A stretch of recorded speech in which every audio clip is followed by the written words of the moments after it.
Just note that it's not a quorum, so no business can be done. Okay, it is 9:03 and we're calling MSRAC Introduction. right after. MSRAC meeting to order.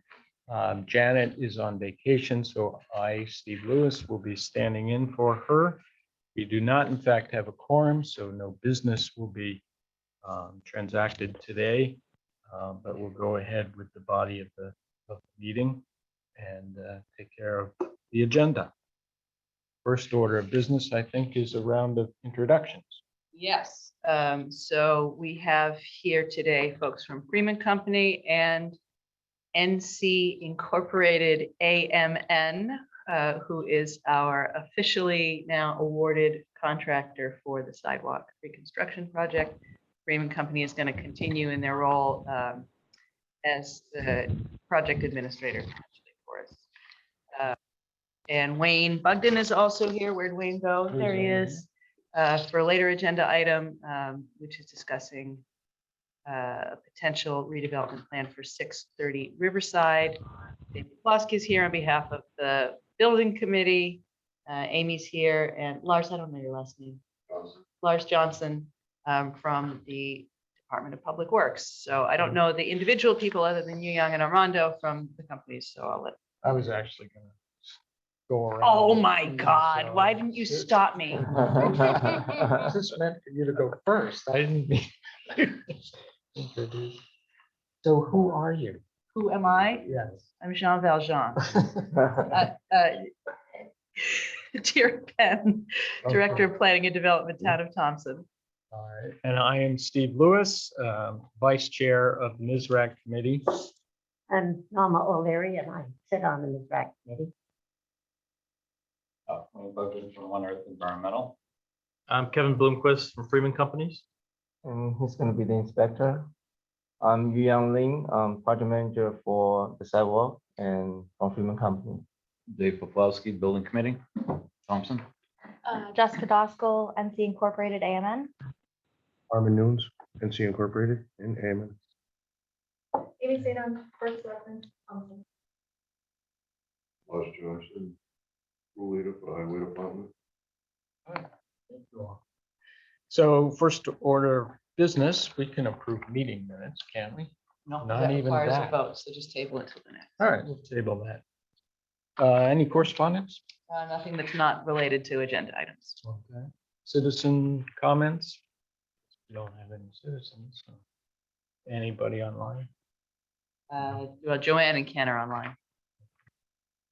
I forgot to introduce them. Yeah, you can introduce yourselves, guys. We can't see you on the screen because of how I have it set up. Oh, I can both for a MSRAC committee and also Board of Selectmen. Oh, so we do actually have a quorum. Ken's a formal member, not just an ex officio. Oh, right. So we do have a quorum. Okay. See? Correction. Yeah. I was so used to Ken being an ex officio. I was just going back there. Joanne? Yes, Joanne Hall, a member of the MSRAC committee. Sorry, I'm the only one on Zoom. No, you and Ken both. And we just realized Ken is a member, so we do have a quorum, in fact. So we'll backtrack to number 2, approval of minutes. So move. Need a second? I'll second. Joanne will second. Okay. Any discussion? Okay, we'll have a vote. All those in favor of approving the meeting minutes? for May 13th? I just want to say. And I'll abstain. Abstain. Joanne? You guys are clipping in and out. He's just calling for a vote on the minutes. Yes, and I said yes. Okay, we didn't get that, and I approve too. Right. So minutes are approved. Correspondences and comments. We're on to committee business. A, Riverside Drive lots of sidewalk project. First order is construction contract award update. As of this morning, we have in hand the authorization to award. So what we had last week was, hey, it's coming, guys, but today it is in hand. So that is official, which means, according to the state, that within 5 to 7, I assume, business days, the full amount of the award will be transferred to the town. So it is not a reimbursement or a drawdown, it's a lump sum, and we just pay out from there. So Right. we are ready to go. You want to sign the official contract today with the contractor? I think we can. I had sent to Amy some copies of those Okay. documents, so we can get that done. All right, and then, do you want to issue the notice proceed for Monday, the following week? Yeah, we can issue that to proceed at whatever time, yes. Okay, But good. I think Armand's been ready to go for weeks. Okay, sounds good. So I will put down contract as today and notice proceed for Monday. That being said, Chair, I think this that was sent to Marie to draw up says that things will commence on the 20th. Okay, so I can change that and then, because Okay. I was just looking at, it was 10 days after. But I think the way it's phrased is it must begin by then. We're okay with the 20th. And if you want, you can take the contract for Monday because we have to request the formal bonds once we actually have a Okay. contract in Okay. hands and the dates have to match. So notice proceed, that's only just procedural because we're gonna start a contract day. They have 180 days to complete. Right. So whatever day we take. you From know, notice to from- proceed to yeah. 180 days, yep. So that's 6/20 notice proceed as the starting of the contract. Okay. Okay.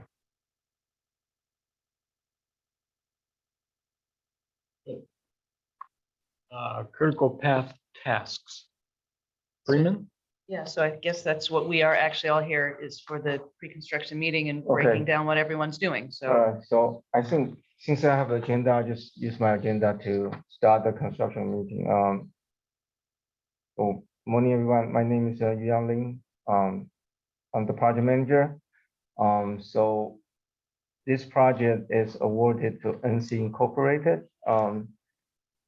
The total contract amount is $1,576,095.75. The contract duration is 180 calendar days. If the contractor cannot complete those work within the contract calendar days, there's 1,000 per day liquidated damage that will be charged to the contractor.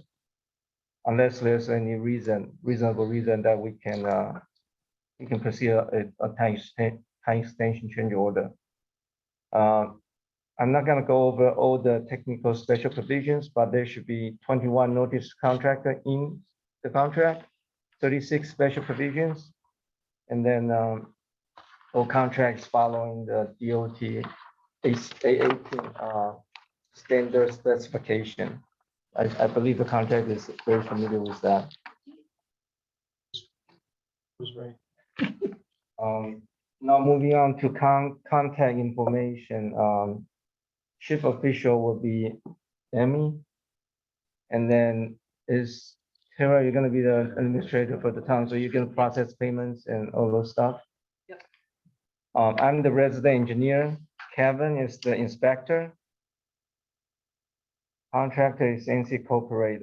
I don't have do you have a super name that you're gonna use for this job? Yeah, I have like a contact list. Okay. I can pass up. Yeah, after you go Yeah, through, we once have a you go bunch through. of things to pass on. Good. And then what's the DPW side? Who is gonna be listed? So that's why Lars is here. And you guys can fill us in on how the garage is going to be involved here. I mean, you are acting as the contact for the project, I assume, Lars? Yes. So I'm sorry, can I have your name? Can you spell the first name for me? LARS.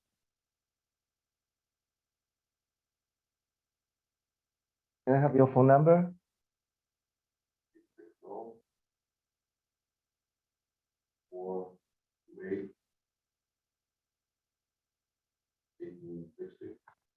Thank you. So the contract for our inspection work will be covering 20 hours and the DPW will be covering another 20 hours. Is that what you are understanding? Well, that is how we set it up when we had a DPW director on staff, which right now we do not. So I think we need to discuss now if there's any changes that need to be made or even can be made based on what we have available for funding. Okay, so if you need us to cover more, you have to let me know so I can staff the people. We're also willing to help. Split 10 and 10, yeah.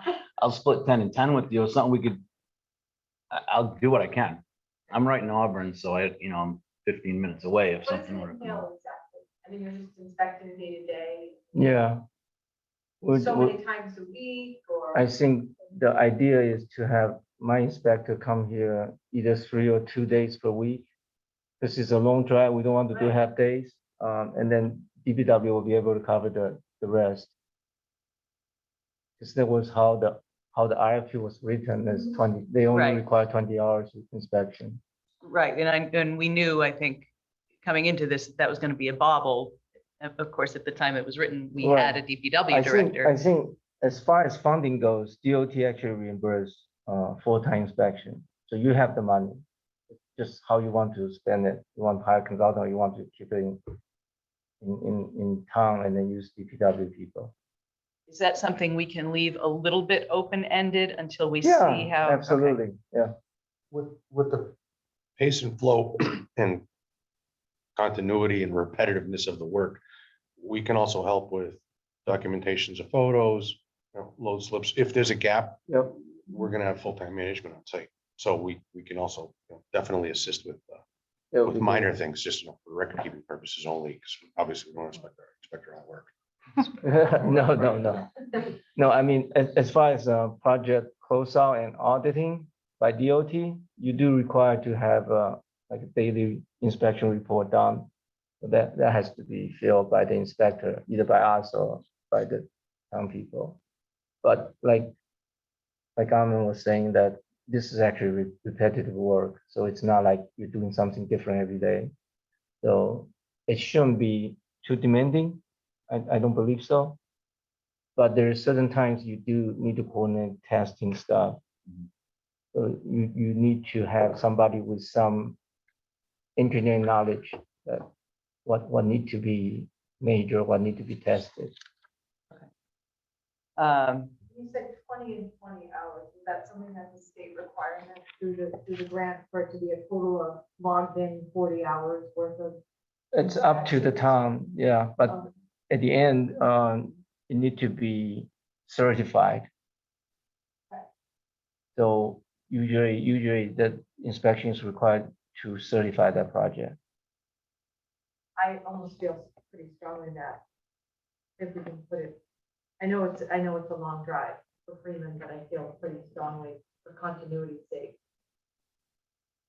They could take on that task of having fun to do it. What is everybody else? You don't want to stumble on Act 20. Yeah, I mean, the logic, I think you can't argue with.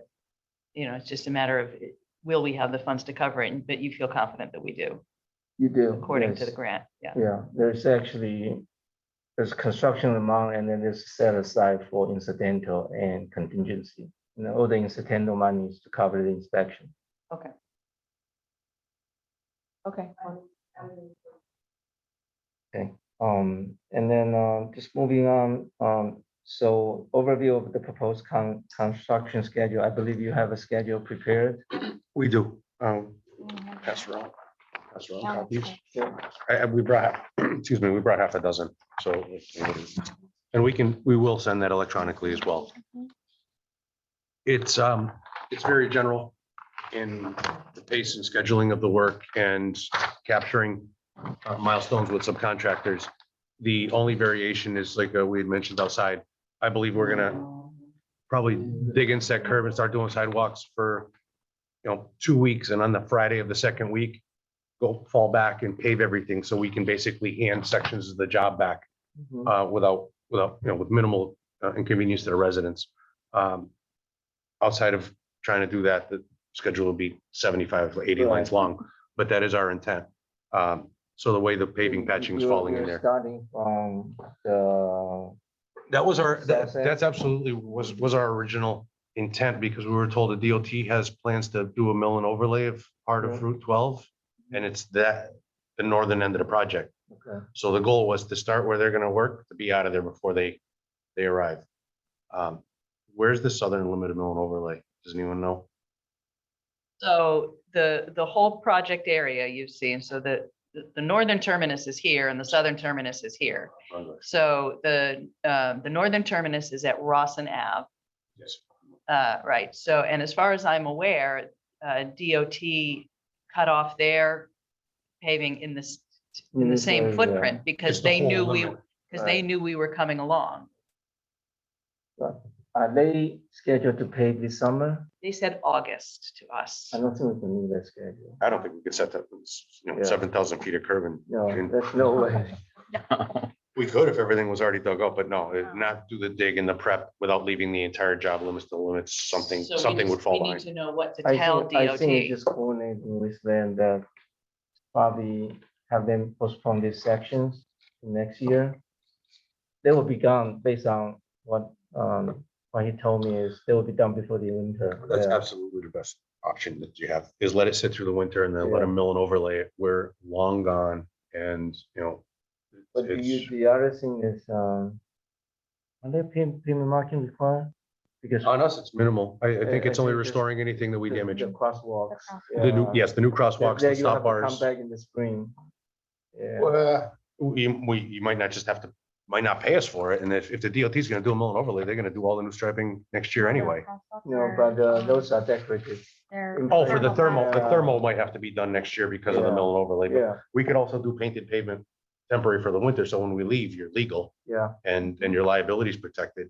And then because that's a subcontractor anyway, so it doesn't Yeah. really impact Yeah. us unless he has more price increases like everyone Well, else in yeah, the that's. world has. The Um, restoration for the winter, if so knowing that the paving isn't gonna go till next year, your restoration would be. We're bringing it right to the top. Okay. Oh, yeah, absolutely. Even if it would be, if they decided to come and pave this in October, every 2 weeks, I want a binder and top. When I turn around, it looks done. Okay. And it Same is thing done for everybody. landscaping. All the landscaping will be done this year, just a little bit, obviously towards the end, just because of work dates. Yeah. we So can, this all to me sounds like a letter from the town and you describing, what is gonna happen and saying, right. we know you want to go in there in August, but this is not The realistic. schedule is not realistic, yeah. We can coordinate that after this meeting. Yeah. All right. So just moving along, second point is, the field question should be directed to inspector, all right? And then I have a list of submittals. I think I crossed out some of them, Jessica has sent over, and then it's getting approved. The rest of you can just submit it, and then once we receive it, we'll try to approve it as soon as possible. Okay, so these are struck because you've already received them, not because they're not No, necessary. no, those are approved. Yeah, yeah. okay. And That's it, bituminous curb mix can come off Yep, and granite curb inlets can also come off. yep. This is the balance of the submittals that you need from us. I believe that should be, That covers, because You I. don't need anything for the thermoplastic inlay. yeah, you do. Yeah. That's It's what we not, it's missed. not on It's here. not, this is just a quick glance, yeah. Okay, perfect. Anything you think that is required, just send over. Yeah, I have my own submittal log. All right, moving on to number 4. Please notify me if there's anything that you see in the field that's not reflected on the contract drawing. Any item you need to change has to be approved first. And then most of the things is we have to find a way to pay you. If it's something, it's a change order, you need to get approved first. The only thing I can imagine is if some of these drainage structures are in worse shape and we might have to do a little bit of vertical foot rebuild, but other than that, everything's on the surface. No. Yes, yes. I mean, very all the drainage is gonna be remain. We're just replacing the top. We're not changing the system. Yeah. Correct, but if we take the existing top off and it's, It's it's bad, pretty yeah. bad, then, we gotta make a field. That's the only thing that I could possibly see that would be a change. Yep. And even with the change of the tops, you guys are entitled to is it 16 inches Mhm. of rebuild? So if it's really gotta be bad if we gotta do something. And we're gonna be ready with brick, block and mortar Good. on site, so we don't have to sit and wait once we get approval. Okay. Good.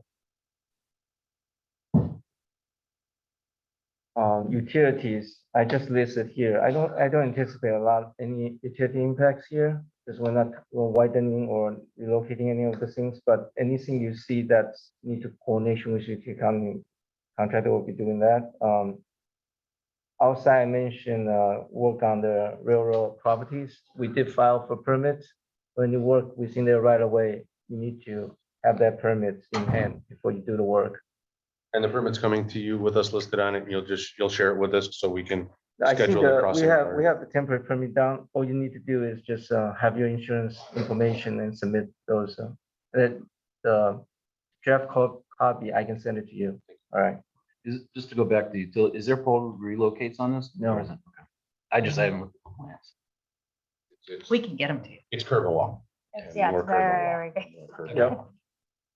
Erosion sedimentation control should be set up prior to any excavation work, and then they need to be checked if there's a rain event in 24 hours, which is actually the inspector's job. And then we'll coordinate with you if those need to be reset or repaired. Maintenance protection of traffic, there's no police department in town, so if there's a project require police presence, you have to coordinate with the state police. Can you use flaggers on Route 12 on? It's all depends on how much, if we're just working in the shoulder, you're allowed to use a flagger, but if we're impeding a traffic lane, it's supposed to use a trooper. I know the contract has allocations for both. The trooper money is obviously more than, it's got 50 grand for police and 32 grand for flaggers. That's 65 an hour, so we can mix and match. If, for example, if we're impacting traffic and we only need one person, it has to be a trooper. If we get into these curves where I want presence, at a wide view, we can have a trooper with a flagger. That's the the incident where we can get a flagger. Because two troopers by the hour don't sound like they're expensive, but when you add the car, the meals, the hour drive each way, it's like 15 or 18% on top of each hour, so the money gets eaten up quick. We've seen work done on Route 12. And I don't think I've ever seen anything but flaggers. If And that's the utility speed. companies are exempt from everything that I just said. Well, there you have So it. I would, I just point of interest, the Troop D, they're a week out for scheduling Yeah. details, so it's. We have to go fill out the forms, fax them in. They recommend 10 of 12 days out. Yeah. Because everything's got to go down to Cromwell. We just finished the same exact thing down in Mansfield up by Yukon with the state troopers. Easy to get if you do what they need when they need it. Right. Weekend work is actually allowed, but need to get pre-approved. I don't think, you plan to work any weekends? Okay. And then the other thing is probably the most important is you have to maintain access to business driveway at all times. There's going to be a certain point in time where we have to disrupt because we're going to have to pour half a driveway. But you have to let them go in and out. That's what I'm saying. Yeah. When we get to businesses, we absolutely intend on doing half and half so Yeah. that they always have access. Right. We'll have to keep pouring, let the concrete set for 4 or 5 days, and then come back and do the other half. It's just this, we're used to it. It's the way it's gotta be. I think the other one is DPW. Do you know there's a place they can store materials?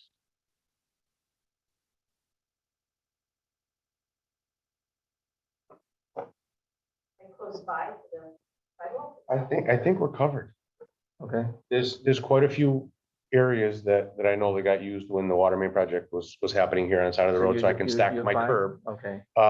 And I've finalized with the gravel pit, Northeast Sand and Gravel, that I can park my equipment there and, use that as a laydown area. It's not exactly in the middle, but it's close enough so that I can, when we get up to this area, the area that we're widening with the plantings in this parking lot, I might ask to stack a load of curb Okay. here in the parking lot, but I think we're okay. You don't need a stockpile area for your material. Okay.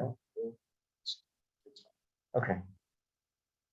Material testing, at the end of this, there's lots of job require testing stuff. So this will be covered by us. We'll be taking care of the testing. So we're gonna hire a third party lab technician to cover this. Application for payments, we're gonna review the payment every month. So the idea is to have the last week of the month, have your super go over the quantities with the inspectors. And then I'll just approve that at the end. Draft on the 25th so that we have time to fix it Yeah. by the end of the month. Yeah. Okay. And then for this job, there will be a semi-final walkthrough, which is actually the stop of the contract time. So even though it's 180 days, the DOT allowed it, if it's 95% complete, major items are done, they can stop the contract days. So we don't charge them liquidated damage after that. So that's roughly about 95%. We'll schedule that and we'll create punch list for them to fix up the job. And then that's it. And then the last thing is, this is actually a prevailing wage job, so I need We're to, good. we need the payrolls for every month. Electronic is okay? Yeah. And they sent to the engineer to them. Send to me will be good. Okay. The town will need a copy too. so. Sure. Yeah, just CC me on it. I'll maintain a parallel folder so that Yep. we have duplicate information. That's. And all that's I- on, it's just a state form. There's no federal money here, so it's just the state of Connecticut DOT Yeah, certified. yes, they are good. That's all I have. If anybody have any questions or want discussions, we can do it now. A couple. There's an immense amount of money involved in the granite curbing alone for this project. And the way we were looking at doing it was starting, like I said, at that end, coming towards the center and basically cutting the job off in half, not involving or bothering anything on the second half until we get about 75% of what we've got done. How, with the pay rec, if we provide invoices, how are you with stored materials? It's really just the granite curb. I actually think it down. DOT actually allow, what he's asking is, granite curbing costs a lot, so they have to pay to buy, but because the contract set up is, they have to get paid when they install it. So you can, I think the first month, do you think you've done enough work to cover the material? Well, I'm not looking to get all the curb here. If there's for granite curbing, We just want to do stored material for whatever's not. whatever's on the job that's not installed. So if I get 2,800 feet here at the end of June, I've got 1,500 feet installed. I'd like to see the full rate for the 1,500 feet and whatever the material value is Under storage. for what's here that's not been installed. Then in July, you pay the balance of the difference between the labor and materials and the materials only. If it's an issue, I can schedule around it. We just plan on, I know I'm gonna get this much in, I'm gonna get it Right. delivered by the end of the month. I won't get the rest till July. So, Right. and I'll order what I'm gonna get in that month. Yeah, I think we can work it out, yeah. Yeah. Yeah. That's the biggest thing. With regards to the schedule, I think that the only thing we've run into so far is the bus shelter might be out beyond 180 days, Okay. to tell you the truth. But It's really if we're long. substantially complete, the No, dollar that- value is way under Yeah. 5%. So, No, you know, that's fine. you can stop the clock. We don't need an extension. Yeah. And my only other big complication that I have is concrete suppliers. We're looking to use Barnes, which is a local company, Yeah, but I that's don't not believe over. they're state certified. I didn't know if we complied with all the testing and they passed all the testing, if there would be an option to use them. Lars is confirming they are not state certified. Yeah. But the town has used them for their own purposes as well. I didn't Okay. know funding made that a problem. Let me double check on that. Please. All right. I mean, they do make a very good product. Their testing is always, well over break points. So you check, they are not pre-qualified They by told the us. state? Yeah, They told us that that. Oh, they they're weren't. not. Yeah, because I mean, we've talked to a couple different people too, a couple different suppliers. We talked to Sterling Concrete, which is, a great concrete supplier just in Mass, and they weren't obviously certified as either for Connecticut. You can get the Connecticut certified supplier. It's getting hard because there's They're just really nothing pretty in this far. corner of the state. It's kind of a middle of That's the- nowhere That's the problem corner. we've been finding, is, you know, when we ask for pricing on What is barns, the concrete supplier's name? barns, BARNES, concrete. They're in Putnam, so they're right there. It's critical. Jolly's not on the list either. I don't know. Builders is, but that's done in Willimantic by the time the Yeah. truck gets here. Yeah. Everything that we saw that was pre-qual was about an hour. Which is pretty far. With the summer and with the limited time that we have to unload a truck, it's tight, and that cement would be in, tough shape after an hour, coming up in July. I think It'll other get a little barns hot. are. I'll get Sterling back was to you. I'll really- check with DOT. Please, thank you. Yeah. Yeah, the other one was, Sterling Concrete, if they're open to that. I mean, they're top-notch concrete supplier. Yeah, really, all the guys want us to use Sterling. They're that good.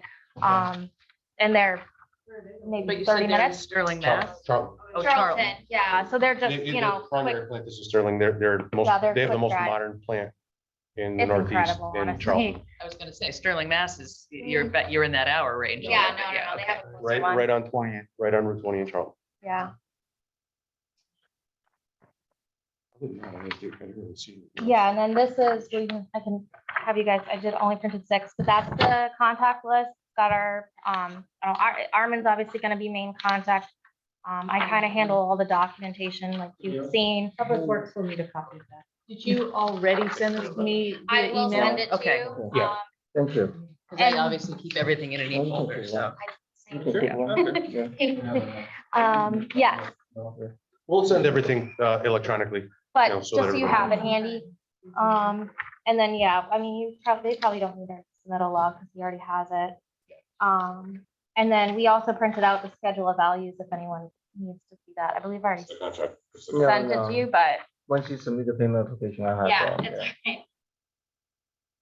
But you do have the AIA form on the cover, right? We Yeah. use AIA. Yeah, Okay. I We just bill didn't, there's AIA. no So payout just in yet. terms so. of the monthly payouts, so the contractor is gonna confer with you, you guys are gonna confirm Once I approve it, I will have you and then sign. submit to me so I Yeah. can put Okay, through right. a sheet to our finance. Yeah, He's got okay. to sign it or else it's. Yes. I just want to be clear on the procedure, Yeah. who gets it in what engineer order. has to Approve it, yes.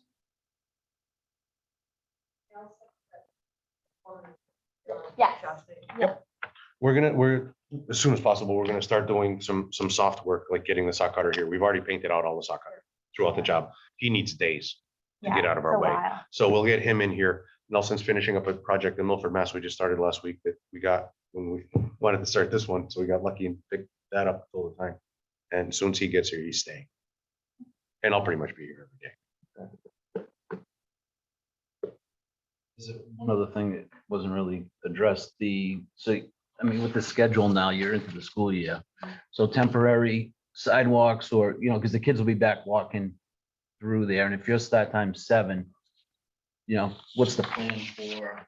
One thing I have not noticed is the amount of foot traffic that I've been here in the morning and it seems like majority of the kids get dropped off, by driving There is. or buses. I haven't seen a lot of foot traffic except for the older kids leaving school and walking to Dunkin'. To be dead honest with you. Yeah. And what we'll have to do when we get into that area is just well, We can do we're it. talking about. I'm probably the person who uses those sidewalks the most in the Is it? town. of We Thompson. I see the we should kids be coming out. long gone before, during summer break, we should be long gone from the school zone. So we're dealing with it up in that northern Oh, yeah. quadrant. So but there's kids that come walking through from down 3 rows. They come up behind the town hall. So What we just can- something to consider. I'm not asking for a plan, but just something. What we can do is, it's not gonna be ADA compliant, but we can make certain that the gravel is graded and compacted daily for passability. And then, when we get to the new sidewalk, we'll just ramp it up at the end of every day. They just can't walk on what we poured that day. Yeah. The next day, it's already totally safe to walk on. We can make sure that that's. Yeah, just as a heads up, because I know it pushed, so just it's gonna be when school started. There was a higher proportion of kids that walk. that way. This end, yeah. Yeah, that's what I see. Yeah.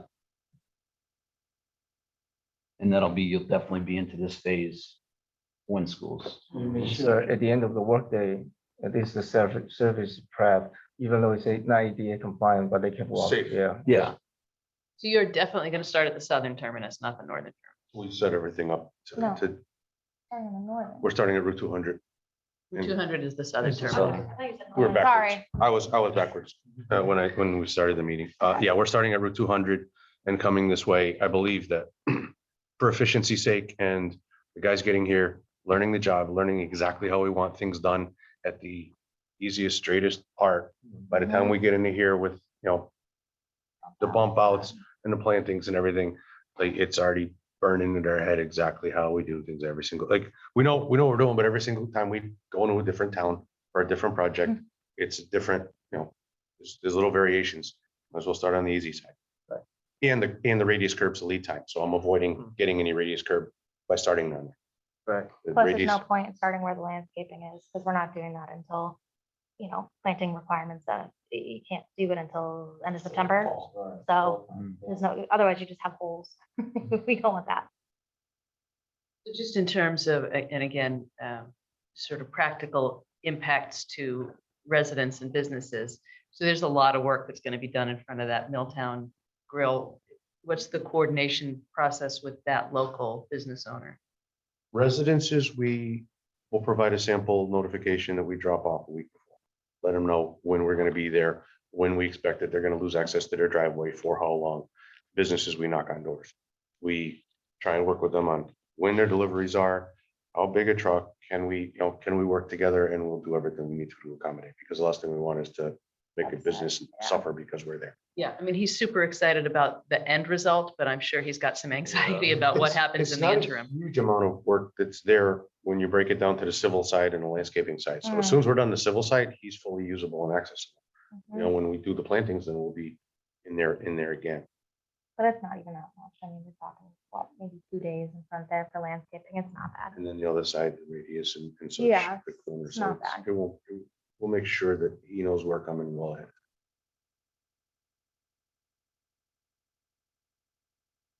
Anybody have other questions? I think that conclude the pre-con meeting. Okay. And I did print out copies of those pieces that need to be signed. So if you just Yeah. want to check them and make sure I got them right. Okay, Just sure. because I can always redraft them and we can print them out. is there weather days in the schedule? So for the significant completion? Is there credit for bad weather days for you guys? Not really. Well, what typically happens is, like, many years ago, we had that October snowstorm. Time out, we have to talk about lost time, but if we lose a day or two to rain, it's part of the 180 typically. Right.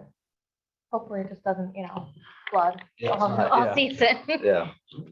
Well, last year we had, or 2 years ago, we had the major power outages, which affected the town. I don't know how that would affect, like if we had a similar thing where most of the town was out of power for a No, week, does if- that affect you guys? If, No, we don't need if it. something like that happens, they are eligible to file for time extension. Yeah, And act we of can God, approve act that. of God type God, stuff, yeah. but Things like that. that wouldn't even impact us, honestly. Yeah, it didn't matter. We don't need.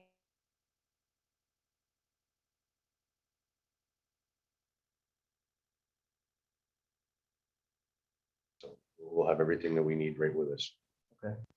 I'm happy. We see answer. Yep. All right.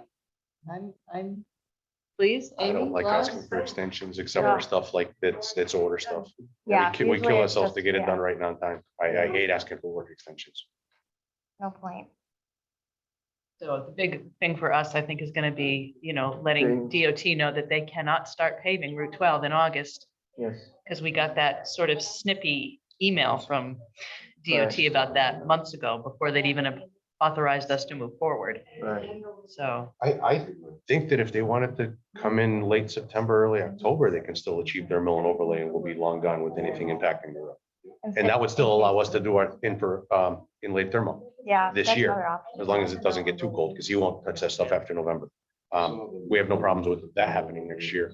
So. But if they so come in- if say- they come in say you September, October. Started, let's see, 180 days is 6 months, right?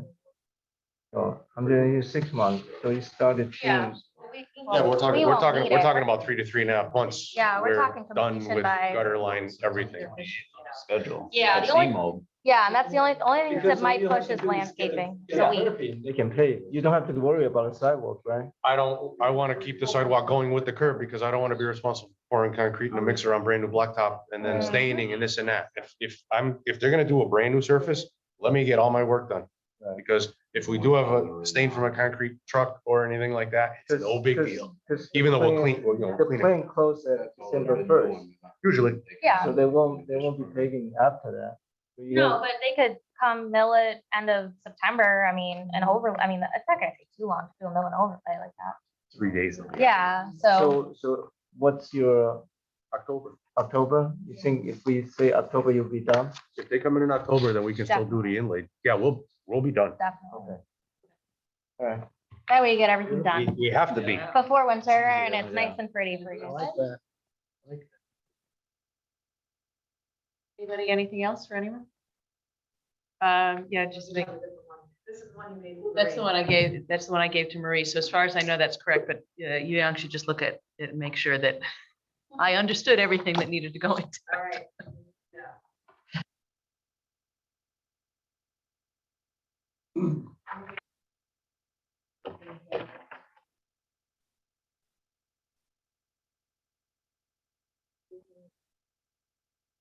And I'll send that via email too. That way you have it in file. Who's got a schedule, right? Do you want? Okay.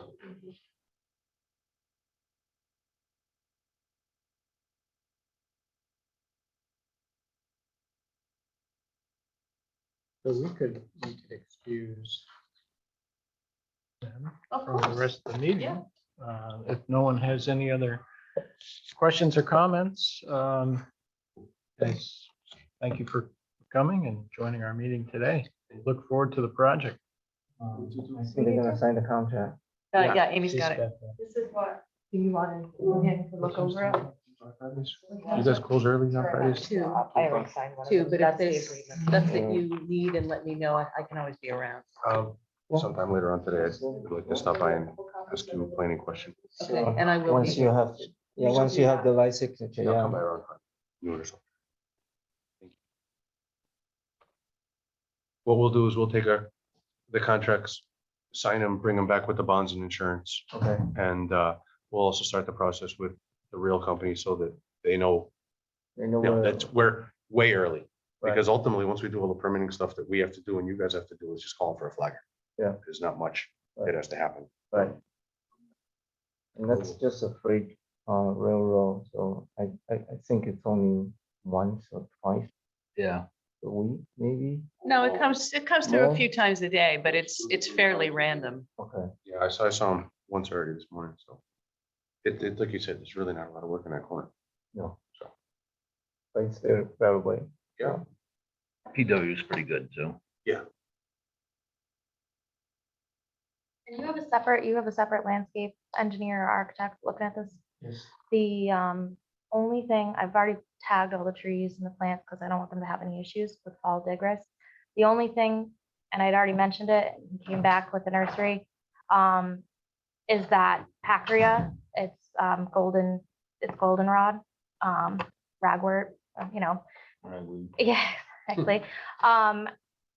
He gave me one nursery. They can't guarantee that it'll be in stock in September. I mean, there's 7 plants. I mean, we're not gonna buy them now and maintain them for 4 or 5 months. So it might become an issue. It's the only thing I foresee in the landscaping that could become an issue down the line. Is if they don't have, because none of the standard wholesale nurseries carry that because it's literally a native. There are. I'm trying not to say that, but yeah, I'll sell you it's a some. weed. I'm taking Like I shares can right say it out now. on the, It's not a weed and Yeah. goldenrod is not ragwort. Let's be clear. They are separate species. they are, but the one that they have picked is slightly more native than the goldenrod varieties. Yeah, Well, there are definitely a few I think- There are- native nurseries. I think Yeah. if it's okay, I'll have her give you a call. I think you can work it out, yeah. Usually, that's the thing, is, and this is the only one that I've said, hey, they mentioned that is a 2 quart, which is fine. Now that familiar Yeah. with all those That's terms. That's how he is. I handle Yeah. that. But yeah, I can talk to her and come up with a couple other options if we need to down the Sure. line. You can Yeah. loop me in on those Yeah. too, because I am actually a plant. Okay, Oh. yeah, Oh, you guys will get along fine. yes.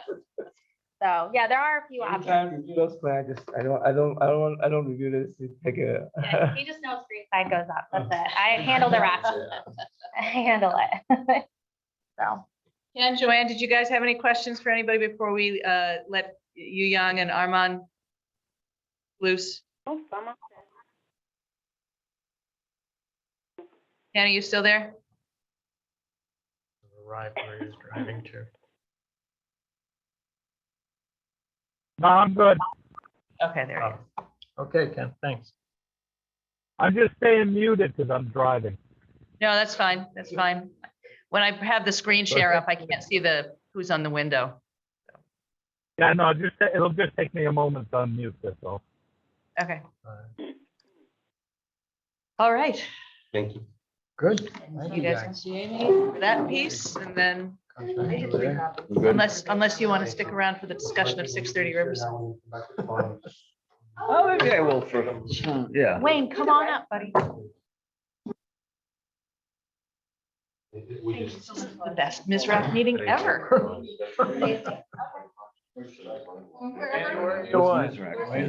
Mill Sites Redevelopment Advisory Committee. Oh, I don't know. It's in the sidewalk. Here, project? I don't know where everybody Park sits Street is. You said that on Right plan. on one. And there's a big tree there? Across the street. Is that in the plans? Yeah. I think it's in the plans for that to come out, because Bernie brought that up months and months ago. Is it in the sidewalk area? Oh, yeah, Right, it's the roof growing go right right through the underneath. sidewalk. It's dead as doornails. We call for removal of the tree there. Yes. Okay. Oh, it is called for? Yeah. Okay. Yeah, Bernie asked about that months ago. Okay. There's no need putting. On. yeah. Start going around. Yeah. Oh, is there a tree warden in town or anything? We have to tag these or just get a schedule and get it done? There's one in Putnam, Travis. is Just the- Travis. is- Travis Ryan out of Putnam DOT is the local tree warden. And We've someone, shared that contact. yeah. I'll get his contact information for you.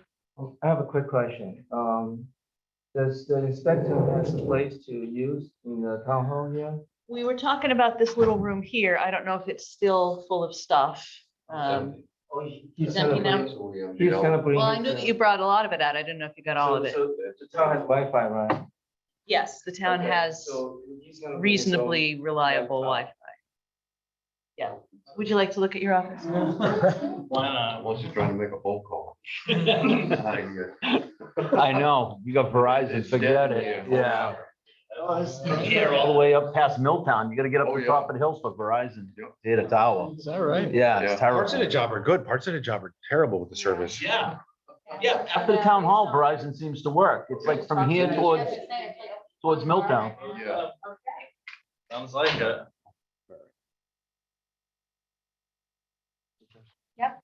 And I'll leave these two here. See you later. Take it Oh. easy there. Bye, Lars. Thank you. Thank you.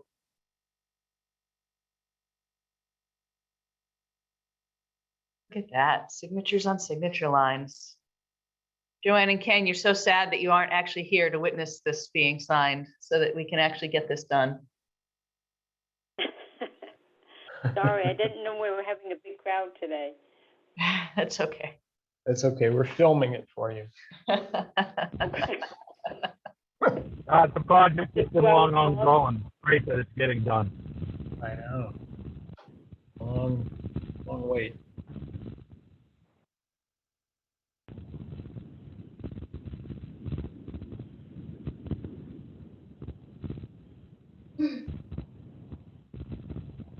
Amy was bringing back some contact information.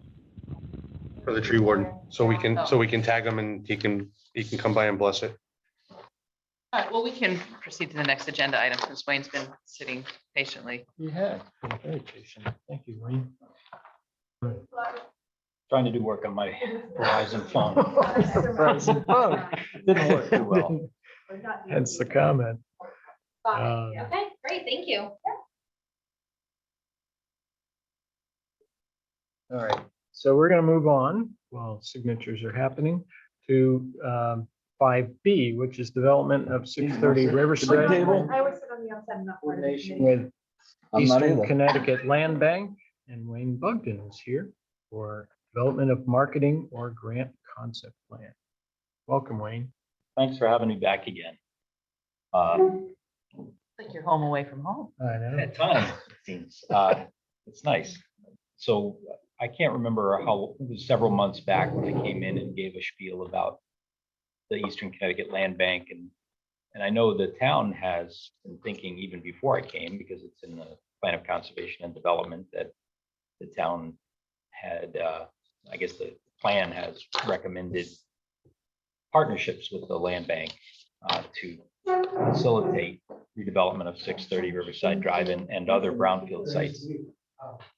So today, I just wanted to mention that Tira and I have been speaking, the other members of the, Yeah, he's a good guy. the other members of the board of directors of LONG. the land bank have been discussing Oh, really? the possibility that we could get a, I'm actually working on another project right now. Great. Use your outdoor voice, Wayne. this is my outdoor. This is- Thank you. Bye, all. So we had, Thank you. Sorry, Wayne. that's okay. Uh, It's exciting stuff. It actually, is, to see you it guys. So we had discussed internally in the land bank that one of the things that we need is to have a project that we can carry through, partner with the town, have a successful project. We need that for a lot of reasons, partly because we need to keep everybody moving forward, mentally, emotionally, that our nonprofit needs to show some success. There needs to be some gratification that we're doing something. And so, as an aside, I may have mentioned this before, but we do have a grant for a project in assessment project in Plainfield, Moosa, which is going to go forward. But what we had hoped was that was going to be sort of our showcase project. The reality is, the sad state of affairs there is that we're going to do the assessment, but there isn't any development interest in the property yet. And there are a lot of hurdles. This is only at the assessment stage, so we are a long ways conceptually, or even, realistically, we know that that's not going to be some project that's going to have 3 or 4 years from now. People are going to see all this development going on. That's a property that's been vacant for a really long time. So I would say we're not, we're happy to be moving the needle forward on that project, but we're not bullish on the idea that that's going to be something that we can say, hey, look, we did this. Because at the end of it, it's going to be a bunch of, data that will have to be used by, there would have to be many, many other phases. So we've been looking for a project that would be something that would have a shorter time frame for completion of cleanup and redevelopment. And the factors there are, can we expect grant money to help do the cleanup? And is there a developer sort of waiting in the wings, or the promise of a developer? Has there been interest in the property? Because without that, and River Mill is a good example. I mean, without John Gumpert's interest, arguably that mill wouldn't even be there right now, because there was a different trajectory it was already going down that path before we diverted it. So anyway, the 630 property, I'm obviously familiar with it. You guys are intimately familiar with it. I think that was the beginning of what is now MSRAC, right? Was that property.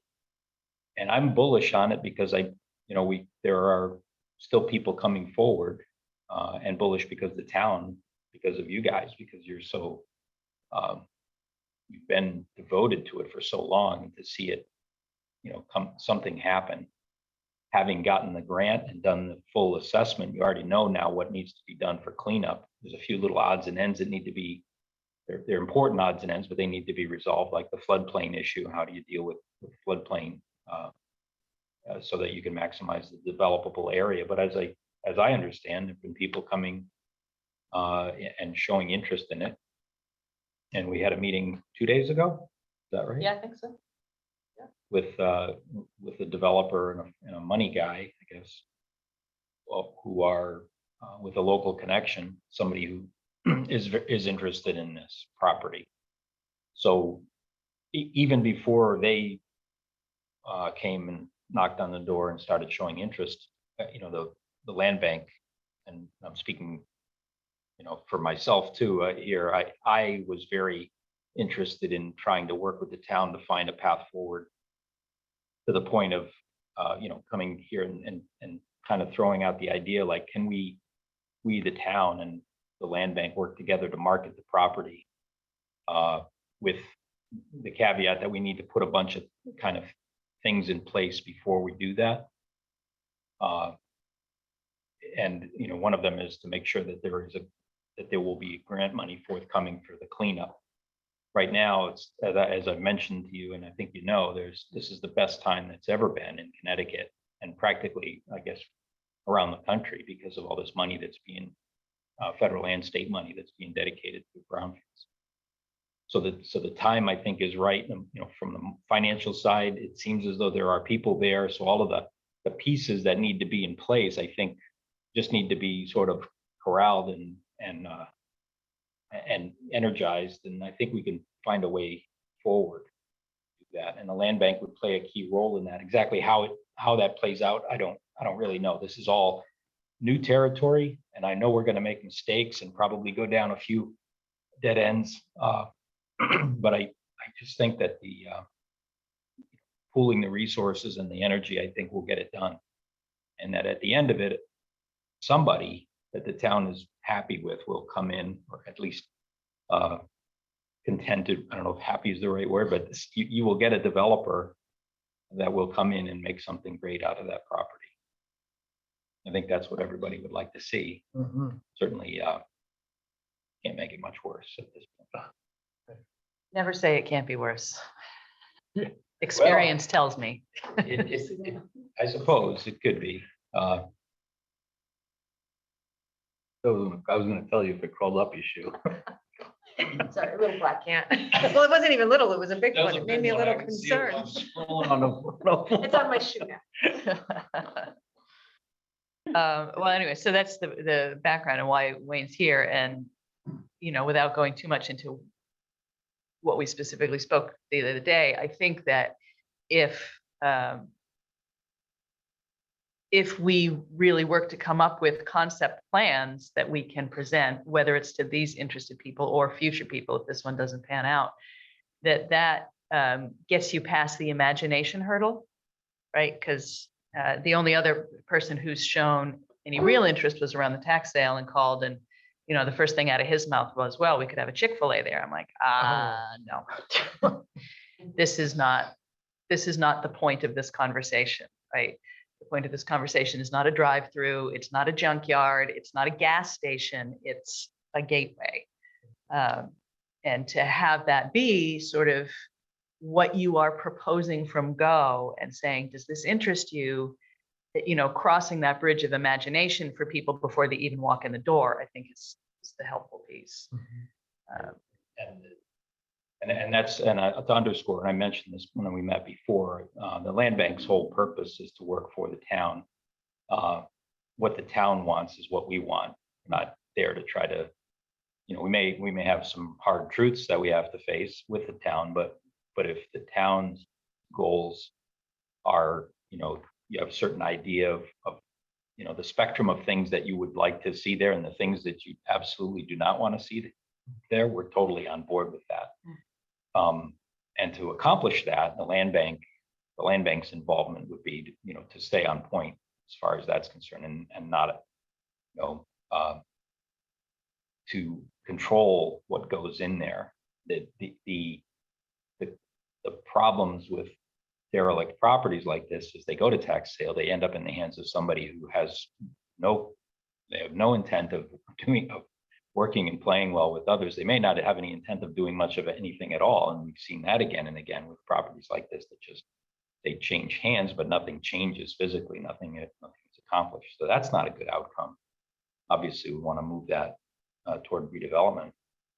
And secondly, we want to have the town have some control over that. I mean, the town, at that point, it's the town's project, really. It's property that has no, it's a market failure. It has no other path forward other than the town's involvement. So the town should have the say as to what, what's the best use. You may have to, the very best use, the thing everybody is dreaming of, or whatever that might be there, may not be what comes to fruition, but as long as it's something that accomplishes the goals of the town, that's just having more, a halfway decent development that's on the tax rolls. Comfortable with that, then great. If it's a mixed use that, is more, has a greater enhancement of the neighborhood and the town as a whole, even better. So we want to do whatever the town wants to do and try to find that path forward. Again, it's new stuff for us though. And we don't have any money to speak of. So part of the strategy here is to go to the state with all of their giant, their big full coffers of money that's dedicated for development and say, the town wants to do this, the land bank wants to help. We exist for this purpose, help us find the way forward. The easiest way is if there's already a developer sitting there ready to write sign a contract. That's not to say that's the only way. The other thing is developers don't come forward when they see a property sit there forever because they think it's too many things. The environmental stuff is insurmountable, or it's going to take too much time. And we need to be able to incentivize legitimate developers by saying it's not going to take that long. We've got a path forward to fund it and to get it accomplished. So it's sort of, I know what I'm saying is sort of vague, and I could go through a lot of this. The incentivizing, I think, is important. The town needs to look at what it can do, what it would do to whether it's tax incentives, abatement, or credits, things like that. There's all of the things that I'm not familiar with as a geologist. Economic development folks who work with developers come up with all sorts of ways to sweeten the deal. And at the end of it, maybe what it is that cleanup money gets used to render the site developable, and that money comes from Hartford. And the development, and then to sweeten the deal further, now you've got a clean site. Maybe they get a great price on it. Maybe they buy it for $1 and agree to do whatever the town says it must do, part of it. But I think that has to be some sort of a package that we figure out together. If it's one developer, like these folks that came in on Wednesday, and they stay bullish and right on point, I don't see there's any reason the town can't work with them. They're the first ones in the door, the only ones that are coming forward. If they decide that that's not right for them, they found some other property that's better that they're going to spend their time on, then we go forward, I think, with developing, answering the questions that need to be done, still come up with maybe a conceptual incentive package, and then put an RFP out for developers, invite somebody in, have everybody come in on an open house, lay out for them the acreage that's available and the things that the town will do and answer their questions. Maybe what you end up with is getting people in a bidding war. I'll pay $2 instead of $1 for it or something. Do we still need the ideas? I mean, I think you have it on the agenda. Are we supposed to be starting to think of ideas? Because I'm sitting here and I'm thinking about what we don't want. And then trying to understand, well, what is the town really about? What could go there? And I know, Wayne, you had said one point, oh, garden center, or because, but also then, but what lends itself to the town? Because it's obviously doesn't have to be one thing. It can be multiple businesses. Kira had mentioned at one point that we're without some type of grocery store. Well, it doesn't have to be a chain grocery store. But maybe it's a market that sells farmer's cow milk and just some type of unique market where you can get fresh food and local growers and that, so that's not necessarily, and it doesn't have to be seasonal, it can be year round. with a garden center, on another section of the property. And, maybe some other small shops. I don't know that we need second floor mixed use for apartments because there's so many that are coming in. So maybe it's something like that. I mean, does anybody else have thoughts? Because I rack my brain thinking of what could go there and trying to think beyond just fire station, because that's what we've heard. Right. A And, lot of- and a what lot of can bring people like money? that idea too, but But what can bring money? exactly, exactly. Every civic use that's been proposed, they're all great, Yeah. but it's one of our few truly developable downtown properties that could That will be draw people. productive. I in want a to go tax there sense. because there's this unique market, almost like a Dave's, but on a smaller scale, because I love Dave's Market. And that draws people, because I'm going to Thompson because they have this great market there now, and they sell farmer's cow milk and maybe ice cream from Fort Hill Farms, you start packaging that in larger quantities or whatever. I mean, I would love Jason's to blueberry see barbecue something sauce. like that, right? It's something really along the lines of the Willimantic Food Co-op, because I will tell you, we are never getting a chain grocery Right. store because we don't fit their It doesn't- demographic model. Exactly. But what Um, would and what would draw people? Right, but all of those things would need development, but And a the little creation restaurant, of farm to table yeah, the restaurant. creation of the concept, I think, is important, absolutely, for sure. And just because you Steve draws a lovely rendering that has, oh, and here's the restaurant and here's the food co-op, does not mean that's your end use. That's Oh, no. saying shop it to these people because we'd love to see this here. I've been talking a lot lately about the idea of a laundromat, but not just a laundromat, Eco-friendly laundromat. an eco-friendly laundromat, but more importantly, a Suds and Duds. Using the They have dildo. those in, a Suds and Duds is, you wash your clothes and you go have a beer. Oh, okay. So, and there's a bunch of these in cities typically, right, where people are walking with their laundry bags. But the idea is you're creating a third place and satisfying a community need, right? This is the neighborhood where people are least likely to have their own laundry. How are they getting their laundry Well, they're cleaned just now? not doing it. I just dealt with the homeless people that got kicked out of the condemned apartment. They're not doing laundry. Well, those people definitely are not, but the people who are not yet homeless, who are living and have clothes to be washed, are they putting it in a car and driving it to Webster or Putnam? Why couldn't they do that in their own? To me, the idea of, and I keep saying neighborhood scale, that means the things that you need in your daily life to enjoy where you live, to keep money in your own pocket because you're not driving further. And then also the things that are inviting. What are third places? Third places are cafes and bars and bookstores and parks. A park could still potentially. Because there's so much of it that actually can't be developed, I think any plan should include a park component, right? The trail connections, the bike ped connections, right? How do you get from this neighborhood down to where the airline trail picks up at Plum Road and then further on down to 193? So I think that this group, MSRAC, and some of the and EDC and some of the folks from building should absolutely be developing original concepts, maybe shopping them out to the public, to get that buy-in, right? So that we don't get, I mean, and you'll still get some of the, oh, we hate everything, everything's So terrible. it becomes a seeking developer for a project. Unless we like get this. lucky with this guy. But Right. But even then, I mean, some ideas to bounce, I mean, you bounced some off of him the other day. They And in didn't seem terms to of come the- in with a concept in general, but.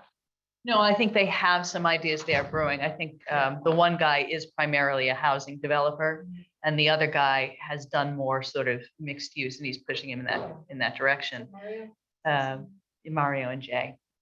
And in terms of the question about, do we need more housing? Well, yes, we have some very high quality housing things coming in.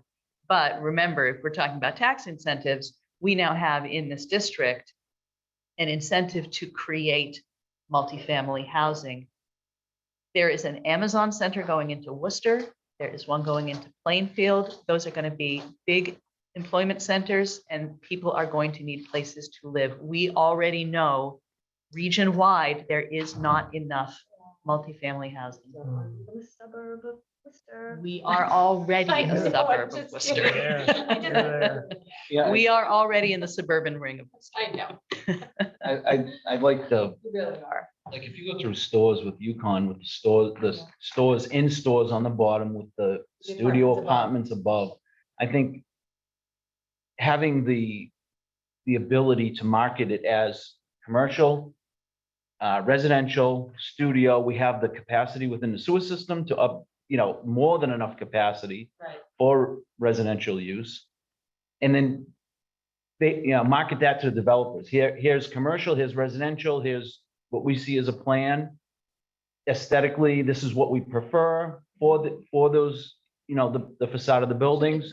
Here's the courtyard, here's the walk around, here's the parking, here's the access to the trails, Yeah, that gives, that positions the town to speak with a developer much better. You're absolutely right, because we're already saying, don't come here with your junkyard idea, Yeah. please. Yeah.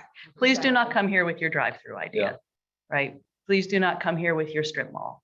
Let's see something that would make people happy to drive off of Route 200, turn onto Route 12 and say, here is the beginning of downtown Thompson. We've got the sidewalks coming in, we've got the river mill coming in, and then the stuff that, we have positioned for being possible now, the reduction of the lot sizes so that you can have infill development.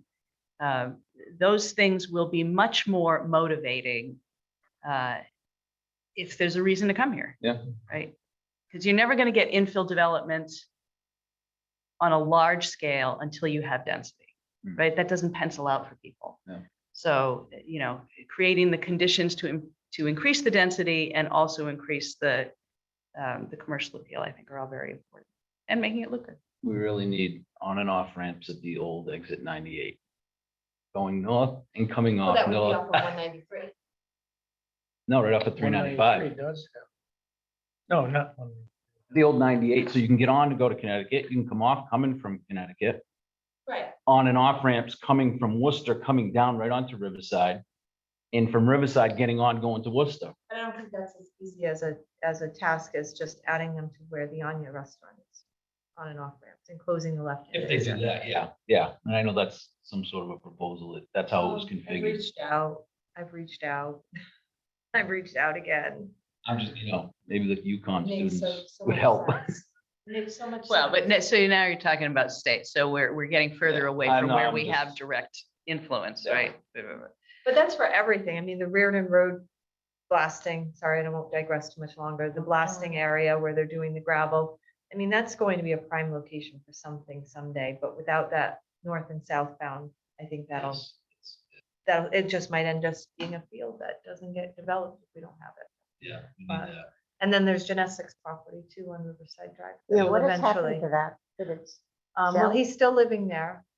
So we're affording him the opportunity to, he says he'll have some money. He's working on a land deal, I believe, so. Yeah, not there, but someplace else. But we didn't want to kick him out. Nobody wants to be in the position of kicking out elderly residents. That's a bad look. So I just, as But far as the someday it'll come marketing, up. as far as the marketing, I think just, commercial, residential, here's what's down, So the question, I guess, for MSRAC is, what do we do to initiate this planning process? With the ECLD, not with the ECLD, bringing something in the net? What do we want to be the first thing we do following this conversation? It seemed to me that, and it's great because you're talking about, already the incentive, how to make it attractive for developers. But I was thinking the first question is, does the town need to buy into the concept of working with ECLB on this, knowing that there's going to be a fair bit of investment by the town? I don't even have a clue what that level of investment would be. All I can say is that you'd be partnering with an organization that doesn't come bearing much gifts. We don't have a lot of money. We have enthusiasm and a willingness to help you. But right off the bat, I'm assuming there are going to be some costs associated, probably some legal costs, figure out the agreement side of things. Land Bank is also we're strapped for cash, but we have a little bit of money and we've had some pretty generous legal provide, some attorneys that have been providing us with pro bono services. We want to pay them at least some money for their assistance. But as an example of the type of, and I can't say that this is even really comparable to what we're conceiving here, but the Connecticut Brownfield Land Bank, which was the first land bank, it's based in the Naugatuck Valley, has done a few projects, and they are actually part of Valley COG, the Naugatuck Valley Council of Governments, in the sense that they get to share resources, office space, and even money. And so they were putting together an agreement with the town of Southington, a three-party agreement with a developer, the town, and their land bank. And the director told me recently that it cost over $100,000 in legal fees just to put the three-party agreement together. Yeah. So if you need your wind taken out of your sails, it doesn't, ask what it's going to cost for lawyers, and they will take the wind will just die. And that's so. But it was a reality check in the sense that being a complete neophyte in this business and not, I don't know anything about money or, any of that. But it was a reality check for me saying, yeah, you can think of all these things conceptually, but you better have a way to figure out how you're going to pay for even the upfront costs, put it in play. And so I'm thinking that, as the town, one of the first things is going to be, what's it going to cost, and will the town buy into the larger scope of it, knowing what that is likely to cost? Because it's not going to be zero. So then my follow-up question to that is, how do we figure out what those costs are? Because we haven't decided what the nature of the relationship is. Well, here's what I would suggest on that. And I've been thinking a lot about this. And out of full disclosure, we're looking at doing similar thing in Putnam, but we have no idea whether that's going to fly either. But for Providence Street, Belding Mill, and the Metal Mass Marine properties, they have an added advantage that they can go after community investment fund dollars, which Thompson is not a distressed municipality, I believe. Thompson is So not a distressed you don't qualify for that big pot of money, whereas they do. So there might be a completely different avenue for obtaining funds for that. But I did want you to know that this is, to me, the best site, but there's an advantage there, and we're going to be kind of pursuing them parallel. So what I was going to suggest, though, is because we're at this early stage, is to basically take our concept before we do anything else and bring it to DEC to go to Benu, Shandy, head of the Brownfields group there, and basically lay it all out and say, you've already invested in 630 Riverside Drive. We want to carry that to the next logical. We want to carry it to completion, and we have these willing partners. A, we don't know exactly what it's going to cost, and B, we don't know how many different pots of money we may be able to tap into. Can you help us out? And that might get us both some other things that we hadn't thought of in terms of obstacles, but also in terms of possible sources of funding. The land bank has been working. We've been working to try to find a pot of money to support our staff, which we have zero now. We want to get an executive director. And we've been running into people who are like, oh, it's great that you exist, and no, we don't have any money for you. All these millions, but none of it can help you with your operating costs. We can't hire an executive director. Can't so thus the pitch to the town and to NECOG and all of the towns up and down the 395 corridor. And so far we've gotten some modest funding, but it's not enough to accomplish what we need. So anyway, that's been discouraging, I guess. I would say that we haven't, with all this money being tossed around and people saying, oh yeah, you should be able to get funding. Maybe I'm just not asking the right way. I don't know, but I'm not maybe the right person to be asking, and Mary Ann is doing it. And I think Tara is probably better talented in this than anybody else so we need to tap into her talents more. But so you think a meeting with Benu early maybe on. with the three of us to say, we want to do this. Yeah, we can't do this in a vacuum and come to her with thinking that we've all got it planned out and then find out that, hey, we could have done something differently and it would have been better, or no, you can't do that at all. What I want to find out, one of those goals is to get her input on funding sources. The other one is to find out at what point can she give us assurances that we will be successful in a grant application for $1 million or whatever it will cost now. I feel like they have not been shy about that. They haven't been. They were obviously very bullish, and they pretty much told us we would be successful for the River Mill grant early in the process. But we knew that one was high priority. That has historic preservation. It has huge amounts of economic impact. It had checked all of the boxes. So we felt pretty confident about that one. This one, I guess I'm not as confident, but it depends on how much money they have and how much, Would you feel more confident if in parallel, we were working on that concept plan to say, look, we've got this, we can't push this forward unless we have. Yeah, I guess going in there, if we go in there with like only an idea, then it's probably not going to carry as much weight I would guess. So the further along that we've thought through, obviously without the money, we can't make investments in too much, but if you have a concept plan and if you had a developer who, I don't know, it's too early to have a letter of intent, but I mean, some kind of an assurance that you've got these folks, you pique their curiosity and if you go in there and then we say, we got some people that will develop it 18 months from now. If you can give us the money, we'll clean the site up, we'll cap it, we'll make it open for development in that amount of time. And they'll be happy to step right in and do the work.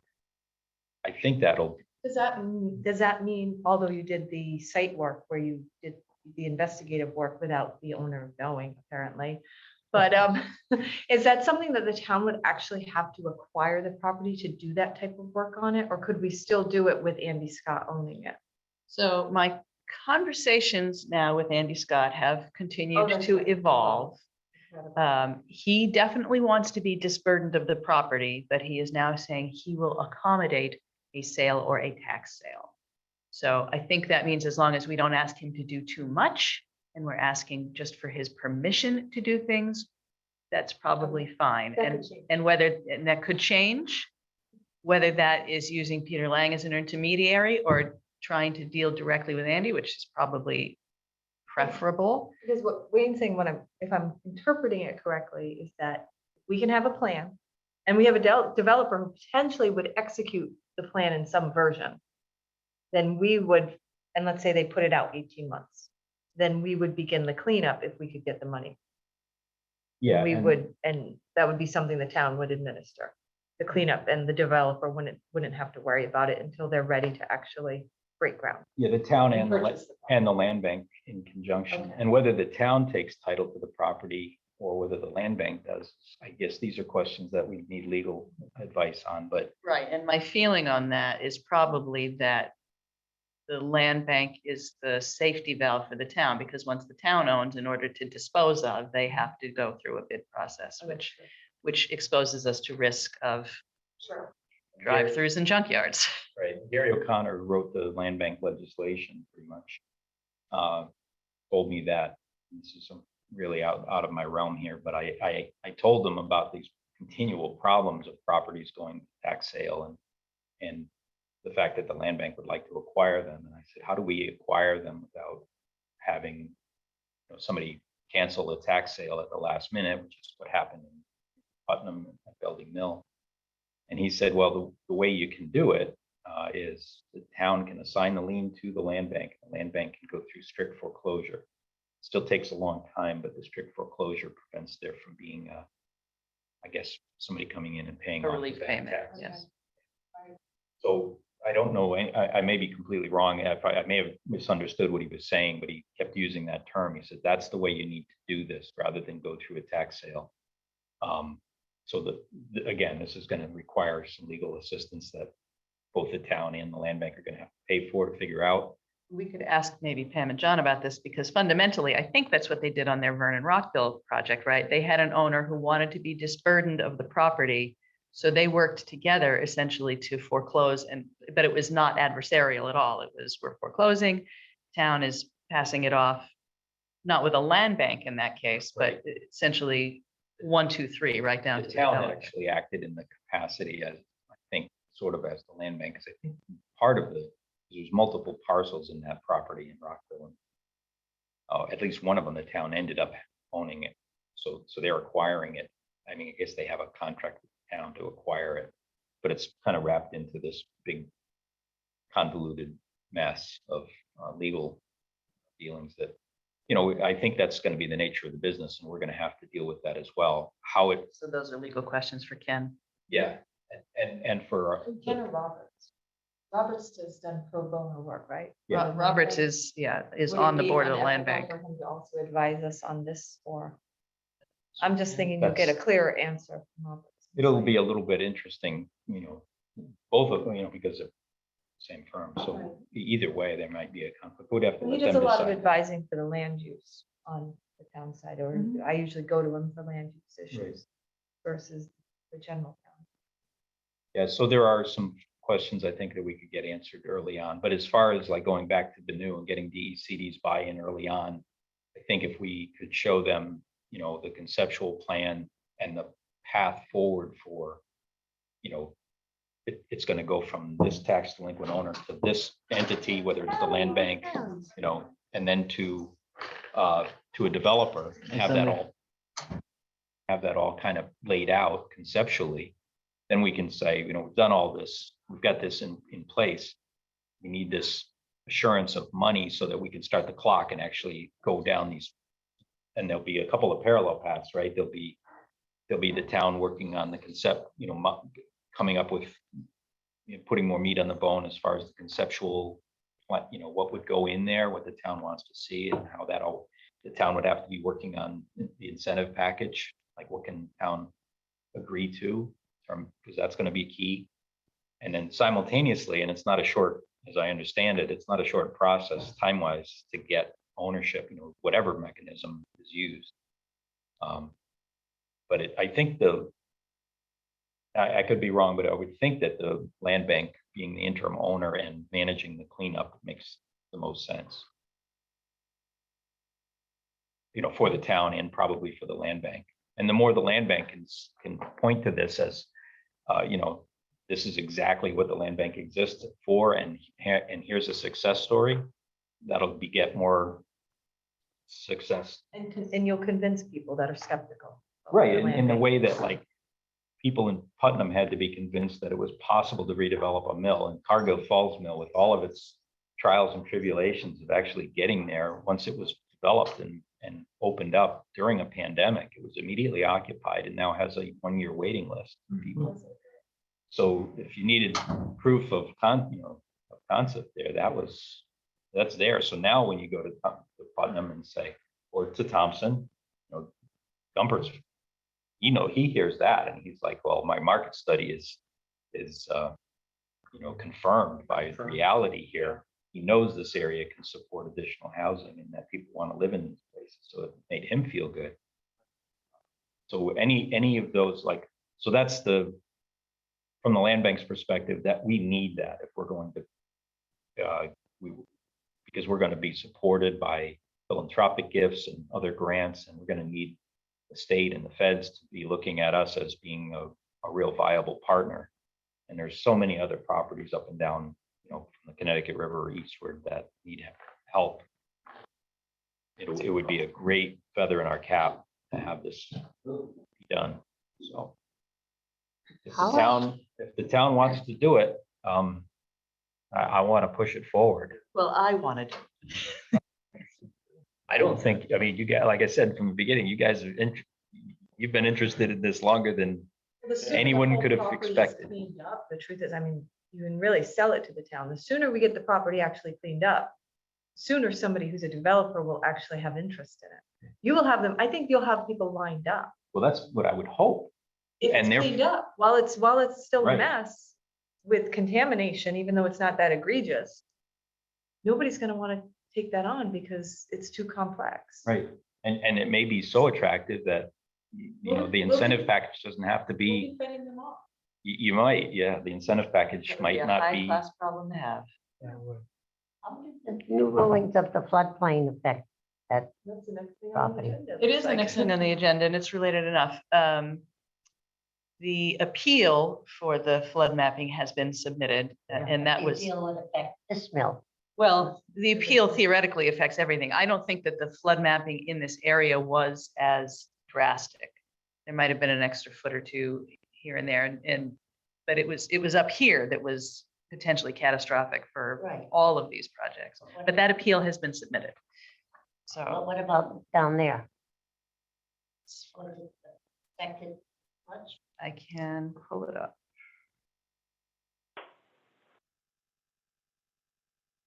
We don't know. They can't tell us. Well, their answer was months to years.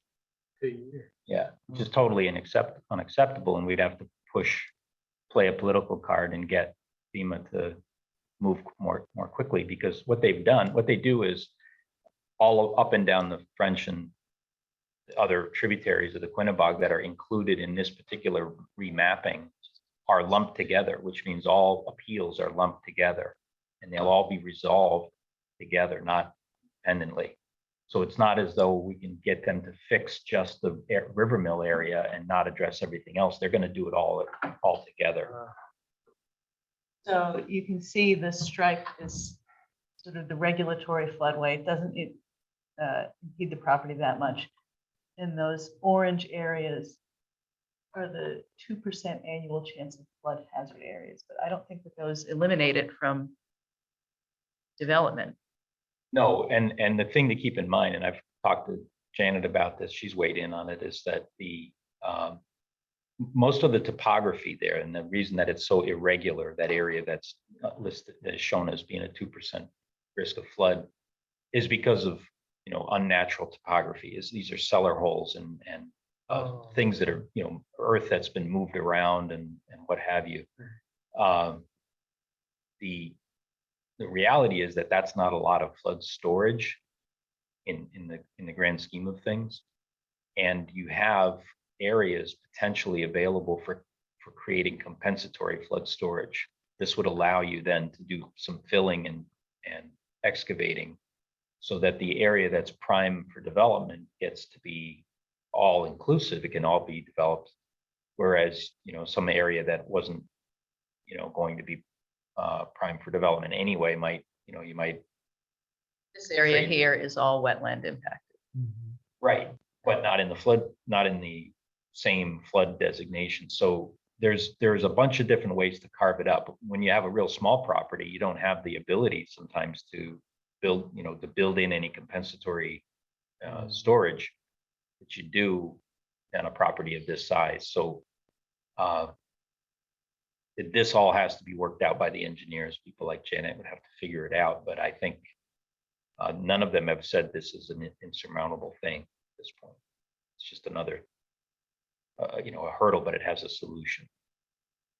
It's unfortunate that the environmental stuff, when I was given the 18-month scenario, that was completely ignoring the floodplain issue and FEMA and the fact that they are a federal agency that takes a long time. 18 months was totally optimistic anyway to get the cleanup done. You know, it's going to be more than that, but it could, what we'd hate to have is to have the site totally clean, ready for development, and to have it mired in a federal bureaucracy for years while they decide, you know, whether there's an issue on the 5 Mile River because it happens to be part of the same floodplain or some other brook in Killingly or something. I mean, Well, technically, this is all the Quinnebog River watershed, not the French River watershed. no, but I'm saying that this remapping included a bunch of other tributaries of the Quinnebog up and down. So, and that's what I was saying. The answer that, and this is what I've read, is that they don't do, if you appeal something, all appeals that are part of this particular remapping are treated, you know, in the whole scope. They're not gonna say, oh, we're gonna finalize the mapping for this area because you need it right now. That's not how they do it. So what that implies to me is that after their 90-day appeal period closes, we'll follow up with them. They'll give us an inconclusive answer, and then it'll be going to Courtney's office or, you know, and Somebody who saying, can light a fire, yeah, Yeah. somebody who can push at the federal level. because otherwise there's no statutory requirement that they finish it in any given time. So that's a bunch of bureaucrats doing things on their own. So all that When- relationship work that we've been doing with Courtney and Blumenthal's office has more potential to play out here as well. And just so you know, John Gumford had to deal with something very similar to this in Dudley and had to go to the, had to pull political strings and the Went to a bureaucrats, state senator, he said. the Yeah. bureaucrats who told them, oh, it's going to take years. A matter of weeks. On the because way. The same bureaucrat, Revised our estimate. the same bureaucrat who said it was going to take years, called them back up and said, well, you know somebody. Okay. So yeah, I don't think anybody's going to abandon us after the investment in the River Mill. But this should be a simpler nut to crack, really, because we may not have to appeal anything. It may be fine. Modeling may be fine, but what we would have to do is to just get the ability to fill wetlands. And as Janet said, this does not necessarily even require any kind of amendment or revision to the mapping. This is just something that gets done on a fairly routine basis. If you're working in floodplains, build compensatory storage, and I think it gets approved at the state level. I think Diane Ifvik's office actually maybe kind of signs off on that. These are all things I'm not on. If that's not on in my forte. Well, we were formed originally to address that issue. Floodplains or No, the issue of cleaning up that area. Oh, And yeah. because when you come into town, that's what you see. Right. So that's what we were initially formed to do. So I would say let's move and do what we can to make that it was work. Kevin Kennedy Yeah. here at the time, I Yeah. think, when that all And began. His idea was the park, because they took the building away as opposed to the other end. So that's where we started, just trying to get the fence repaired and the lot. And a lot of mowed, people just- want a nice grocery store. And a lot of people want fire station, whatever, but I don't know the answer. Yeah, well, there's probably not one answer. There's probably multiple possible answers. And one of those answers will take root, or, a combination of aspects of all of them, right? Because if they can get tax incentives to put apartments over storefronts, that's a reason somebody would come in. But then what goes in the storefronts? How do you identify those people, It's a 33-acre parcel that's, 2/3 unbuildable. Mhm. Unbuildable doesn't mean unlandscapable, Mhm. right? So there's a lot of, 33 acres is a huge amount of area. That's a good thought. So I've mentioned this before, but the tower to me, the site has been such an eyesore for so long. The tower to me is this amazing focal point. And what I envision, sometimes I dream about this, is coming down Route 12 and seeing the tower totally bedecked with flowers cascading out of it. The tower, the hanging tower Babel. of Thompson, just beautiful flowers just hang, you could do something like that. Somebody who wanted to, and that's why the garden center, I thought, well, the tower of flowers or whatever, you could create something there that would be the most unique and most inviting entrance to any town in the whole state. You would go from being one of the most blighted and gateways to the community to a place that somebody would go, holy cow, I turned the corner and I saw these pink and yellow flowers just cascading down, and what a beautiful place. And then they'd pull right in because they'd want to, and they'd go and visit the store or the garden center or the park or whatever. I just think when I see that, I just think, gosh, that would be awesome to have something like that. I almost forgot when I was mentally thinking of what could go there. about that tower, but somehow it needs to be secured and added into whatever structure goes there. You know, it's most likely gonna Can't get go knocked away. down. That's the sad Oh, part. it can't. But if, Smokestack, yeah, but Well, in a I didn't even laissez-faire think that. situation, you're absolutely right. It almost certainly gets knocked down, but if it's included in every concept plan that you create, then well, you could even say, if the town controls that, you say, this is your development area, but this is part that the town still has control over. You know, and the local and whatever local nonprofit scouting groups, whatever, are going to decorate it all, you know, every season. It's gonna have lights on it and or holidays, and it's gonna have flowers cascading out of it 6 months out of the year, and it's gonna have, I don't know, a zip line there to across Across the the river or something. People can, We charge walking tours to go up to the top to get a different view of it's, the town. you know what, it's stranger beautiful up things have there. happened. I just, you know, I see that with 33 acres, like, I just vision Waterfires, the river is right there, river walks, and I mean, it's so untapped, that whole possibility. If you could do, you know, like a mini amusement park kind of thing too. I mean, it could be a place that would be so attractive, people would want to come there. And if you had ice cream, there's, if you had Fort Hill ice cream, and you could sit there and in a beautiful setting, and kids could play miniature golf or something like that. there's a restaurant in Wilmington, North Carolina, and they have, they don't take up a large footprint, but they have a walkway next to the water. It's the Cape Fear River. And they have a walkway, and the restaurant's called Smoke on the Water. And then there's all apartments that are all surrounding it.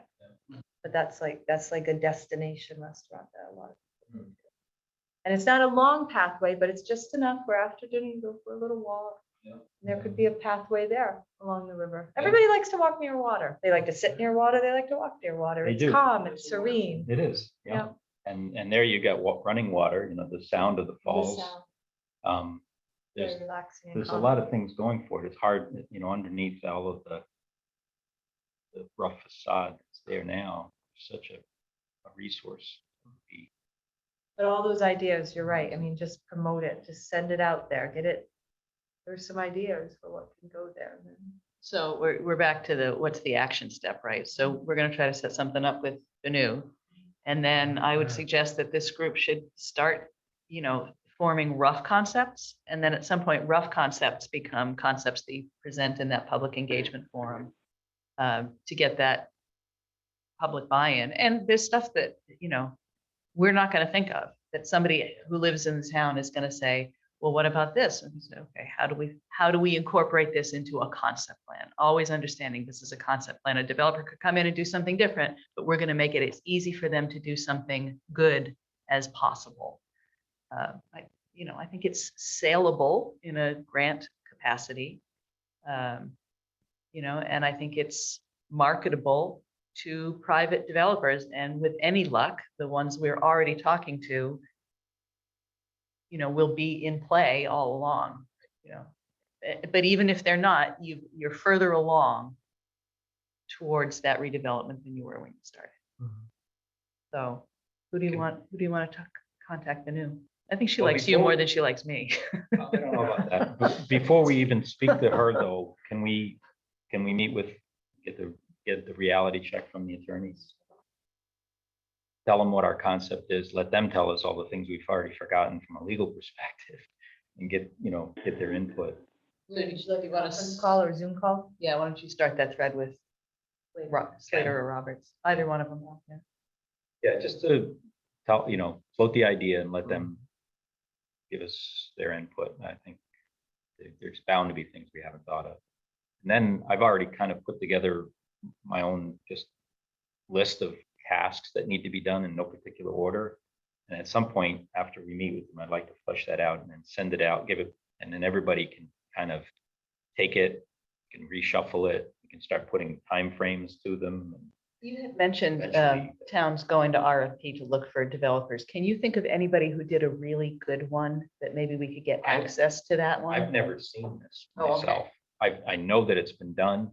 Waterbury Development Corporation has properties that they've acquired, cleaned up. Shelton has done this. I've never I've never been party to any of that. I've never seen any of it. I don't know how the mechanics Who of do we it know work. who has been involved in any of those that we could maybe, I just want to see what that RFP looked like myself. Let me mention this to Gary O'Connor because he's worked, he's from Waterbury, he works with the Waterbury Development Corporation quite a bit. And I'll find out because I think they've done it. I think that that's a neck of the woods where there's been quite a bit. Hartford's done it as well.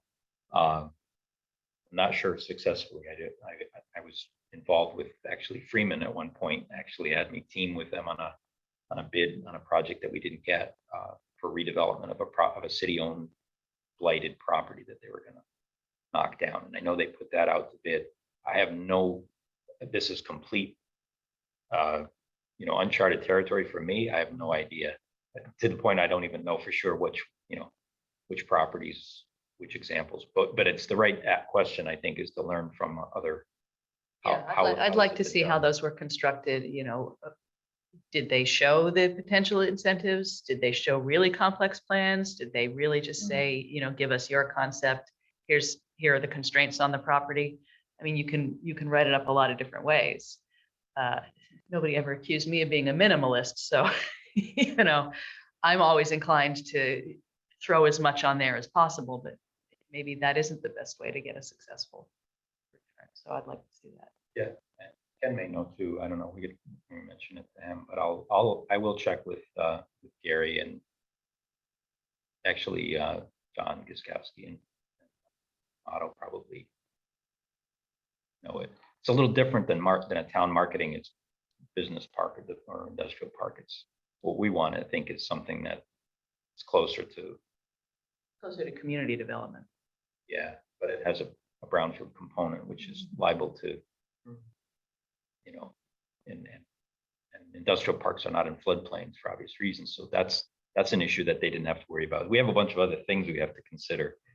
But if we can get a few examples in Connecticut, see what people have done. All right. Good. Let's see. Technically, we're not done with that agenda, but let's take a look at it I have to quickly. go to work. I'll see you guys later. What?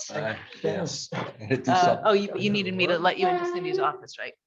I can stop. I got time. Take me 10 seconds. My stuff is done, right? Yeah. Okay, Yeah. I'm gonna split Okay, this. thank He you. said he has to work. I have to work too. Wife keeps telling me not to keep doing work that I don't get paid for. Yeah. Plan to go to Nova Scotia in the end of August, so I'll say hello Beautiful. to your aunts, to your relatives. You can do that. That would be great. I had every intention of getting up there, actually with my sister this year. She recovered from some serious health issues over the last couple of years. And she's all ready and raring to go, but we're still not going to make it this year. Hopefully next year. How long are you going to go? How long are you going to be there, Norma? 10 days. 10 days. And which part you go up the Antigonish area? And Yes. we'll talk a little bit about that, I think. Two quick agenda Why don't items you left. give me your phone number and I will give you a call before I go to get some names. Oh, You got a card? Yeah, You're I'll the give you only my one, card. and that's gonna be, most of that's my- the, Most of my yeah, relatives up there. have passed right, I on. don't have any updates on that from Dan Mullins, so. And we have no idea what's going on there yet, right? It's not something that they are capable of doing in absence of the DPW director. Wonderful. Yeah. Great. What a nice. Well time to then, be I up think there. we're through this agenda. Nice to see you all. Thank you. See you, Wayne. Thank you, Wayne. While you were chatting, we just went on to the next agenda item, and there was really no update on the Blaine Road intersection without a new DPW. Now that we have one of our staff members back from workers' comp, it's more promising. However, we're still 2 people short with the recent resignation. So that leaves the strain on the other crew members. 2 of which are constantly at the transfer station, a third who's driving, doing the runs back and forth with the roll-off truck for the most part of today. So that's always the challenge. It leaves them with about 4 people. that could work on any given project. So, Yeah, And they're update on still- the DPW. Director? Director? there has been no interest. I recently, just asked Michelle to increase the salary, which I have to let Board of Finance know. And still no bites. No bites, because I was under the impression there was one bite. We can talk later. Okay. And, but none on the maintainer's position. I've actually asked, Michelle to go old school and advertise it in the paper. We've been doing a public works site. We've done the state of Connecticut site. We've done, the town page. We've done Indeed. So, Can't believe that. Well, I keep saying it's a super, super tight labor market. That's what I hear. Okay, other committee business. You have anything? Joanne, Ken, any other committee business you want to bring up? None at all, none at all. Okay, thanks, Joanne. Moving on to members' comments. Comment? I have no comment. Joanne, any comment? No, I'm ready to adjourn. So are we, so are we, and so That we was shall. Surprisingly long. We're almost done here. Yes. We are in adjournment. No. Okay. Bye, John. All right, have a good one. Take care. So at 10:53, we stand adjourned. We stand adjourned. Have a nice weekend, folks. See ya. You too, Joanne. Thank you.